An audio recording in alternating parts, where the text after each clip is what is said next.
Hello, good morning दोस्तों। कैसे हैं आप सभी? पैथोलॉजी तक में आप सभी का मैं स्वागत करता हूं। और आज हम लोग पढ़ेंगे haematopoiesis, journey of blood cells from stem to stream level तक। ठीक है, तो चलिए, जो लोग भी, अगर आप लोगों को ये वीडियो उपयोगी लग रहा हो, आपको काम का वीडियो लग रहा हो, तो प्लीज़ चैनल को सब्सक्राइब करें और ज़्यादा से ज़्यादा लोगों को शेयर करें, अपने दोस्तों में शेयर करें। चलिए हम शुरू कर रहे हैं। आज ना एक ऐसी टॉपिक पढ़ेंगे जो हर किसी का क्वेश्चन रहता है। हर किसी का पता तो सबको होता है, लेकिन थोड़ा थोड़ा पता होता है कि हेमाटोपोइसिस क्या है। तो ये वर्ड कम लोगों को पता होता है, लेकिन ब्लड फॉर्मेशन पता होता है कि ब्लड सेल्स कहाँ फॉर्मेशन होता है, कैसे फॉर्मेशन होता है। तो चलिए, इसके लिए ना हम एक छोटी सी वीडियो बनाएंगे। ये ऑलमोस्ट, लेकिन मैक्सिमम कोशिश करेंगे कि मैक्सिमम टॉपिक को कवर करें। इसमें क्लिनिकल क्या होता है, सब कुछ हम पढ़ने की कोशिश करेंगे। तो सबसे पहले हम ये जानेंगे कि क्या आप लोग जानते हैं कि हर सेकंड यानी हमारी बॉडी में कितने सेल्स बनते हैं, कितने सेल्स का फॉर्मेशन होता है, कितने सेल्स डेड होते हैं, कितना सेल्स वर्क कर रहे होते हैं। तो did you know that every second your body make millions of new blood cells, यानी हर एक second millions of blood sales हमारी बॉडी बनाती है। अब हमारी बॉडी में जो ब्लड के सेल्स होते हैं उसका फॉर्मेशन करता है कौन कौन है, इसके बारे में पढ़ेंगे। बट तो देखिए, इसमें क्या होता है ना कि but where do they come from, यानी कहाँ से आते हैं। Let's take to fascinating journey into your bone marrow, the factory of life. यानी बोन मैरो हमारी, बोल सकते हैं कि फैक्ट्री है, हमारी लाइफ का जो मेन फैक्ट्री है ना, वो बोन मैरो है। बोन मैरो से ही हमारे सेल्स का फॉर्मेशन होता है, और सेल्स के फॉर्मेशन की वजह से, सेल्स होने की वजह से, जैसे हम लोग इसके पहले वीडियो में पढ़े हुए थे जिसमें ब्लड पढ़े हुए थे, तो हम लोग पढ़े हुए थे कि आरबीसी क्या करता है, हमारी बॉडी में ऑक्सीजन ट्रांसपोर्टेशन का काम करता है। तो जब आरबीसी बनेगा, देखिए कितनी छोटी सी पॉइंट है, लेकिन कितना इंपॉर्टेंट पॉइंट है कि सेल्स फॉर्मेशन जो होता है ना, वही हमारी बॉडी का लाइफ का जर्नी है। अगर सेल फॉर्मेशन नहीं होगा तो हमारी बॉडी डेड हो जाएगी। तो कैसे? जैसे हमारी बॉडी में ब्लड बनना बंद हो गया, या फिर हमारी बॉडी में नॉर्मली जैसे सिम्टम में दिखता है कि हीमोग्लोबिन कम हो गया। हीमोग्लोबिन कम होने का मतलब होता है कि आरबीसी का ब्रेकडाउन हो गया, आरबीसी कम हो गया। ब्लीडिंग के कंडीशन में बहुत सारे कंडीशन होते हैं जिसमें हीमोग्लोबिन कम हो जाता है और सेल्स कम हो जाते हैं हमारी बॉडी में, सेल्स कम होते हैं। जैसे डब्ल्यूबीसी, आरबीसी कम हुआ तो ट्रांसपोर्टेशन का प्रॉब्लम शुरू हो गया, जिस वजह से पेशेंट को सांस लेने में दिक्कत होगी, सांस छोड़ने में दिक्कत होगी, हमारी बॉडी शून्य पड़ने लगेगी। हमारी बॉडी में हर जगह ऑक्सीजन लेवल, ऑक्सीजन पहुंच नहीं पाएगा, क्योंकि ट्रांसपोर्टेशन में प्रॉब्लम आ जाएगी। डब्ल्यूबीसी में इश्यू होगा, तो डब्ल्यूबीसी में प्रॉब्लम होगा तो क्या होगा, हमारी बॉडी की इम्यूनिटी वीक हो जाएगी। प्लेटलेट में कमी होगी, तो प्लेटलेट कम होने की वजह से हमारी बॉडी में ब्लीडिंग होने लगेगा, क्योंकि हमारी बॉडी अनकंट्रोल्ड हो जाएगी। हमारी बॉडी के जो ब्लड सेल्स होते हैं, जिसमें उसमें क्लॉटिंग फैक्टर जो होता है, वो अनकंट्रोल्ड हो जाएगा। तो इस वजह से हमारी बॉडी में ब्लड की जो सेल्स होते हैं उनको लाइफ सेविंग सेल्स बोला जाता है। ठीक है, immediate stream cells behind it all. यानी क्या आप जानते हैं कि हर सेकेंड हमारी बॉडी में लाखों नई सेल्स का निर्माण होता है, लेकिन ये, आइए जानते हैं, अपनी हड्डियों के अंदर एक फैक्ट्री में, यानी हमारी जो बोन होता है, बोन के अंदर में एक मैरो होता है, उसी को फैक्ट्री बोलते हैं, जहां जीवन की शुरुआत होती है। देखिए कितनी अच्छी लाइन है कि उस फैक्ट्री में जहां जीवन की शुरुआत होती है और मिलते हैं उन स्टेम कोशिकाओं से जो इनका आधार है। चलिए नेक्स्ट में हम पढ़ेंगे,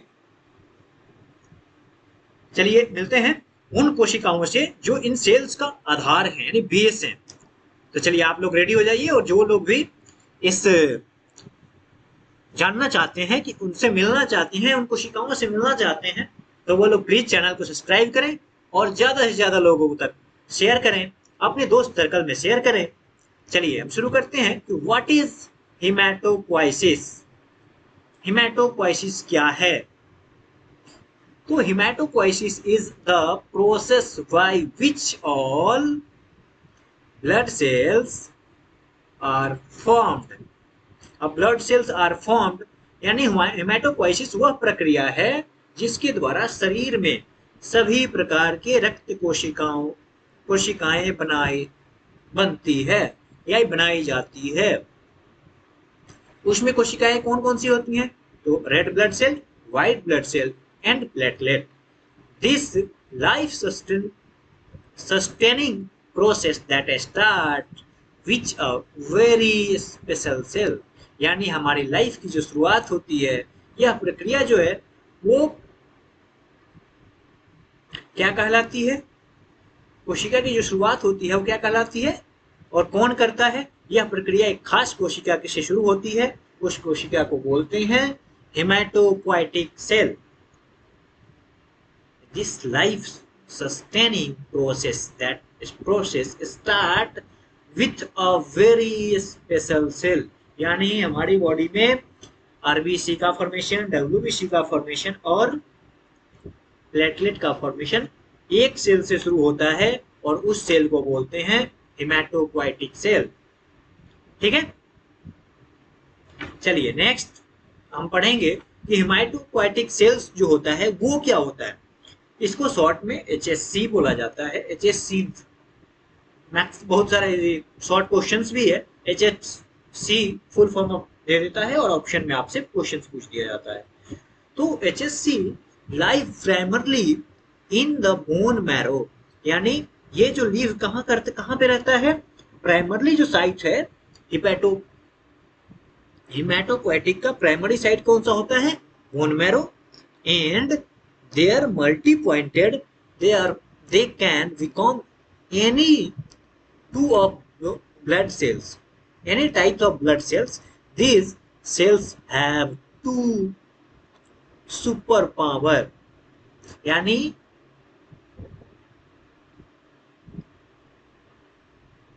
ये जो होते हैं वो क्या करते हैं कि सेल्स मुख्य रूप से बोन मैरो ये सभी प्रकार की रक्त कोशिकाएं बनाती हैं। ये इनकी दो खास विशेषताएं होती हैं जो सेल्फ रिन्यूअल यानी खुद से अपने आप को रिपेयर कर लेते हैं, रिन्यूअल कर लेते हैं। जैसे रिन्यूअल का मतलब क्या होता है? जैसे किसी की आप सुने होंगे गाड़ी की इंश्योरेंस खत्म हो गई है तो उसके लिए क्या करना होता है? फिर से उस कंपनी से रिन्यूअल करवाना होता है, एक्स्ट्रा रिचार्ज करना होता है। तो वैसे ही हमारे बॉडी में जो हेमाटोपोइटिक सेल्स जो होते हैं वो सेल्फ रिपेयर होते हैं, वो सेल्फ से रिपेयर कर लेते हैं। और डिफरेंशिएशन, इनका जो डिफरेंशिएशन होता है ये अलग अलग प्रकार की कोशिकाओं में खुद से बदल जाते हैं। ये अपने आप को अलग अलग सेल्स में डिवाइड कर लेते हैं। इनके दो टाइप होते हैं, कौन कौन सा? मिलोइड और लिम्फोइड। मिलोइड में जो होता है उसमें क्या क्या आता है? RBC, platelet, monocytes and granulocytes.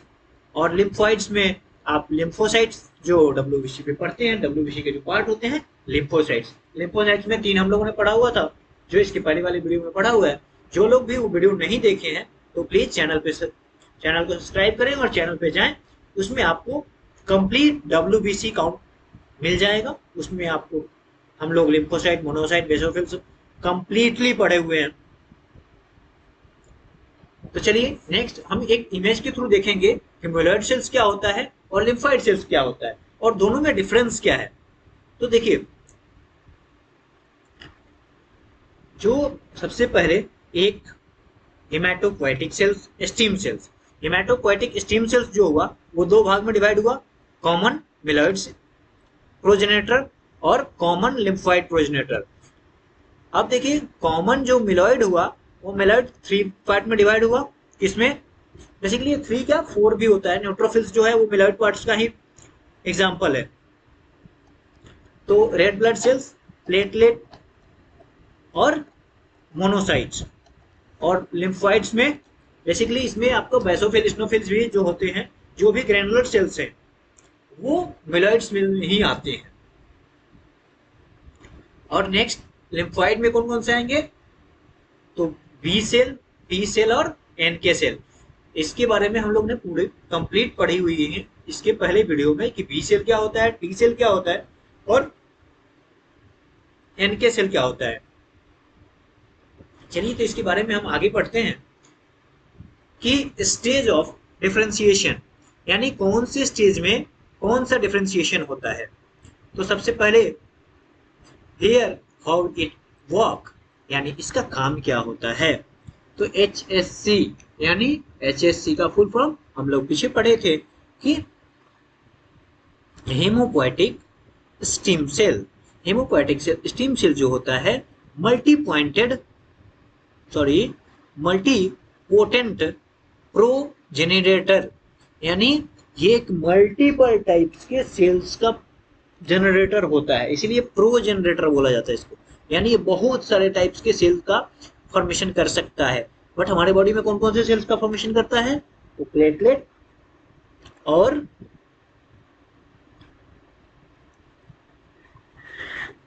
RBC and monocytes, neutrophil, और उसके बाद है common myeloid cells and lymphoid प्रोजेनरेटर।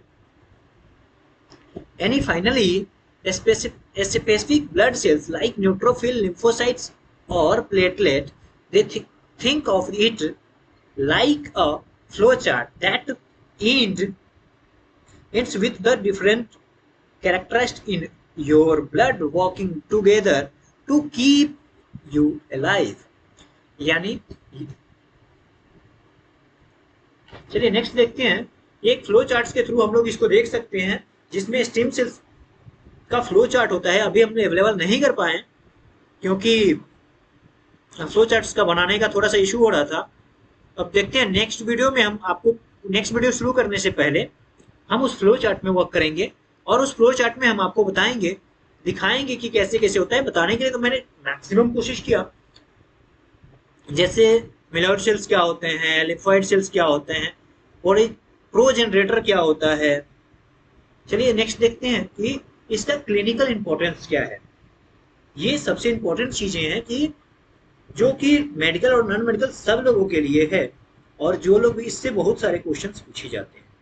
तो हम आपसे उम्मीद करते हैं कि अभी तक जो भी कंफ्यूजन हो, अगर कहीं भी आपको कोई भी किसी प्रकार की कंफ्यूजन हो तो प्लीज आप कमेंट करें, हम आपकी कंफ्यूजन का दूर करेंगे। और नेक्स्ट वीडियो में अगर आपको कोई भी दिक्कत होगा तो उसका हम नेक्स्ट वीडियो में सॉल्यूशन लेके आएंगे। और अगर आपको ये वीडियो उपयोगी लग रहा हो, आपके काम का वीडियो लग रहा हो, तो प्लीज चैनल को सब्सक्राइब करें, वीडियो को लाइक करें और ज्यादा से ज्यादा अपने दोस्त सर्कल में जो लोग मेडिकल से जुड़े हुए हैं और जो लोग मेडिकल की तैयारी कर रहे हैं उनको ज्यादा से ज्यादा लोगों तक शेयर करें। चलिए इसमें क्या होता है कि इसका क्लिनिकल इंपॉर्टेंस क्या है।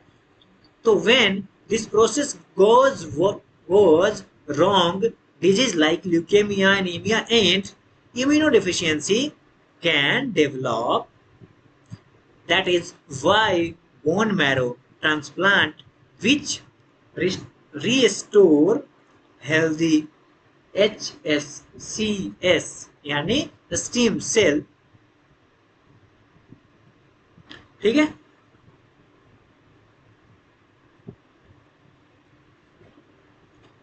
कैन बी लाइफ सेव, यानी जब बोन मैरो ट्रांसप्लांट होता है तो दोबारा से लाइफ सेव हो सकती है। जब बेसिकली जब यह प्रक्रिया बिगड़ जाती है ना, तब ल्यूकीमिया, यानी जब भी हमारा स्टीम सेल्स फॉर्मेशन बंद कर देगा या वर्क नहीं करेगा तो इसमें क्या क्या क्या डिजीज होती है, ल्यूकीमिया। ल्यूकीमिया क्यों होगी, तो हमारे WBC से रिलेटेड प्रॉब्लम्स होंगे तो ल्यूकीमिया होगा। एनीमिया, हमारे RBC रिलेटेड प्रॉब्लम होंगे तो एनीमिया होगा। और इम्यूनो डिफिशियंसी, यानी इम्यून डिफिशियंसी वही हो गया, ल्यूकीमिया होगा। ल्यूकीमिया कंडीशन में इम्यून डिफिशियंसी होगा, कमजोरी होगी और हमारे जो बीमारी से लड़ने की क्षमता होती है, जो हमारी बॉडी में इम्यूनिटी प्रोवाइड करता है, जो इम्यून सेल्स, जैसे हमने पढ़ा हुआ था कि बी सेल्स और टी सेल्स हमें बॉडी में इम्यूनिटी प्रोवाइड करता है, तो वो प्रॉब्लम्स होने लगेंगे क्योंकि हमारी बॉडी में जब लिम्फोसाइट ही नहीं बनेगा तो, और लिकोसाइट ही नहीं बनेगा, जब लिकोसाइट नहीं बनेगा तो इम्यूनिटी प्रोवाइड कौन करेगा। आशा करते हैं कि आप लोगों को ये टॉपिक अच्छे से समझ में आया होगा। अगर कहीं भी हमें, आपको कहीं भी एक वर्ड में भी ये लगे कि हमें ये प्रॉब्लम है, तो प्लीज कमेंट करें। देखिए अब इसके आगे, तो देखिए इसका कंक्लूजन क्या है कि हमें पता कैसे चलेगा कि हमारी डिफिशियंसी हो रही है। तो so next time you get a cut or feel your heart rates, remember it is all thanks to the tiny hematopoietic cells। यानी जब भी आप कुछ कभी चोट लगे, आपको कभी थकान महसूस हो, तो याद रखिए ये सब आपकी हड्डियों में चुपचाप काम कर रहे स्टेम्स कोशिकाओं के बदौलत हो रहा है। ठीक है, फिर हम लास्ट वीडियो खत्म करने से पहले आपसे एक रिक्वेस्ट करेंगे कि अगर आपको वीडियो उपयोगी लग रहा हो तो फिर ज़्यादा से ज़्यादा लोगों तक शेयर करें और वीडियो को लाइक करें। Thanks for watching and happy journey, happy day.